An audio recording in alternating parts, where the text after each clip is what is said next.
我们来看这一题。这一题呢，题目是说正方形 AEFG 它的面积如果是这样，好，那这样是哪个公式呢？这样的话就是2乘以 a 乘以2，4是2平方嘛，所以说是符合和的平方公式 a 加2平方。那可见它的边长是谁？这个正方形的边长是 a 加2，所以这个部分是 a 加2啊 ，a 加2没有问题了。好，再看他说，那蓝色部分的面积是6a 加21，那蓝色部分的面积呢，就是谁呢？大的正方形面积，对不对？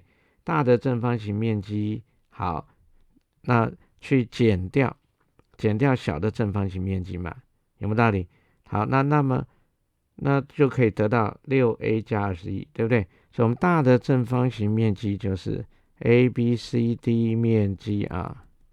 好，那我们是不是就是 AB 边长的平方啊？它就等于说两个相加了啊，等于小正方形加这个蓝色部分，对不对？a 平方加 4a 加4，再去加这个6a 加21，对不对？这两个加起来，好，那就变多少呢？a 平方加10a 加25，它又可以用和的平方公式可以算出来。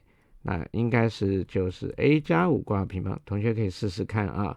所以可见啊，这个大的正方形的边长就是 a 加5，没错吧？因为边长乘边长就边长平方嘛。好，两个一减，你看是不是就得到 b1 的长度了？所以 a 加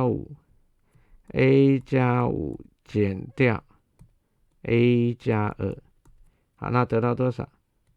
是不是就得到了 a 跟 a 约掉嘛，5减2，所以得到3啊，所以这题答案是 C。好，那这题比较困难一点，所以呢难易指数3.5。